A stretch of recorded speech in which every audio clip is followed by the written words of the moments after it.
एक बार देवर्षि नारद ने माँ पार्वती से पूछा कि क्या आप भगवान शिव के गले में पड़ी 108 नर मुंड की माला के विषय में जानती हैं? माता ने आश्चर्यचकित होकर कहा कि नहीं। तब नारद जी ने कहा कि इस माला में पड़े नर मुंड किसी और के नहीं अपितु आपके ही अब तक के लिए हुए पूर्व जन्म है। नारद जी के जाने के बाद माता ने बड़ी उत्सुकता के साथ देवाधिदेव महादेव से यह प्रश्न किया कि ऐसा क्यों होता है कि आप अजर अमर हैं और मुझे हर जन्म के बाद नए रूप में आकर फिर से कठोर वर्षों की तपस्या के बाद आपको प्राप्त करना होता है।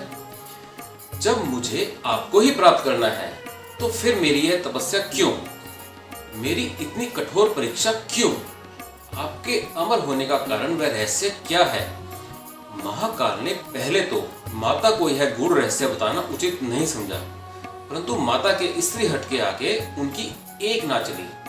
भगवान शंकर ने माँ पार्वती जी से एकांत व गुप्त स्थान पर अमर कथा सुनने को कहा, क्योंकि जो कोई भी इस अमर कथा को सुन लेता वह अमर हो जाता। इस कारण शिव जी माँ पार्वती को लेकर किसी गुप्त स्थान की ओर चल पड़े। सबसे पहले भगवान भोले ने अपनी सवारी नंदी को पहलगाम पर छोड़ दिया। इसलिए बाबा अमरनाथ की यात्रा पहलगाम से शुरू करने का तात्पर्य यह बोध होता है। आगे चलने पर शिव जी ने अपनी जटाओं में चंद्रमा को चंदनवाड़ी में अलग कर दिया और गंगा जी को बंसतरणी में, कंठाभूषण सर्पों को शेषनाग पर छोड़ दिया। आगे की यात्रा में बाबा ने अपने पुत्र गणेश को भी छोड़ दिया था, जिसको गणेश टॉप व महागुना का पर्वत भी कहा जाता है। पिस्सू घाटी में पिस्सू नामक कीड़े को भी त्याग दिया। इस प्रकार महादेव ने अपने पीछे जीवनदायिनी पांचों तत्वों को भी अपने से अलग कर दिया। इसके बाद मां पार्वती संग एक गुप्त गुफा में प्रवेश कर गए। कोई व्यक्ति, पशु या पक्षी गुफा के अंदर प्रवेश कर अमर कथा को ना सुने, इसलिए शिव जी ने अपने चमत्कार से गुफा के चारों ओर अग्नि प्रज्वलित कर दी।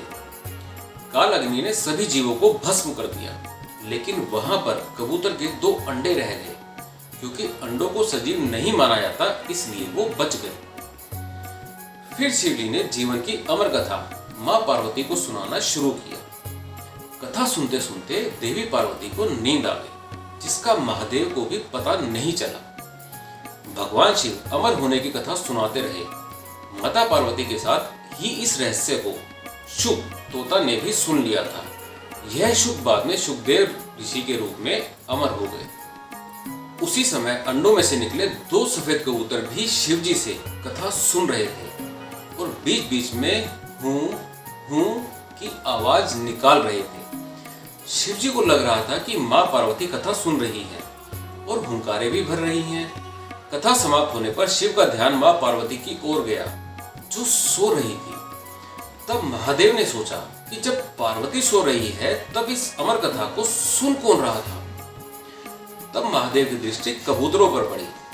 महादेव शिव कबूतरों पर क्रोधित हुए और उन्हें मारने के लिए तत्पर हुए। इस पर कबूतरों ने शिव जी से कहा कि हे प्रभु, हमने आपसे अमर होने की कथा सुनी है। यदि आप हमें ही मार देंगे तो अमर होने की कथा झूठी हो जाएगी। इस पर शिव जी ने कबूतरों को जीवित छोड़ दिया और उन्हें आशीर्वाद दिया कि तुम सदैव इस स्थान पर शिव पार्वती के प्रतीक चिन्ह के रूप में निवास करोगे। इस तरह से यह गुफा अमर कथा की साक्षी हो गई और इसका नाम अमरनाथ गुफा पड़ा। इस पवित्र गुफा की खोज के बारे में भी एक कथा प्रचलित है कि एक बार एक गडरिया बदहाली की जिंदगी जी रहा था। वह रोज पहाड़ों पर बकरी चराने जाता और अक्सर एक गुफा के आगे जाकर अपने भविष्य की चिंता करता। एक दिन जब वह अपने विचारों में खोया हुआ था, तभी एक आवाज ने उसे पुकारा। वह एक साधु की आवाज थी। उन्होंने उस गडरिया को कोयले से भरी एक बोरी दी, जिसे गडरिया खुशी खुशी अपने कंधे पर लादकर अपने घर को चल दिया।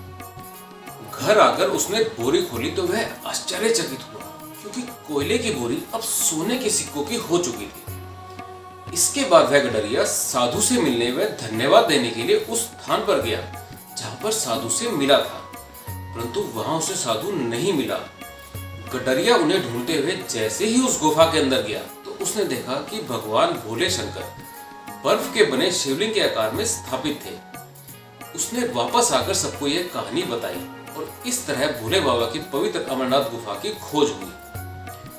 भृंगेश संहिता, नीलमत पुराण, कलहन की रास तरंगिणी आदि में अमरनाथ तीर्थ का बराबर उल्लेख मिलता है। हिमालय की पर्वत श्रृंखलाओं में सबसे पहले भृगु ऋषि ने अमरनाथ की पवित्र गुफा और बर्फ के शिवलिंग को देखा।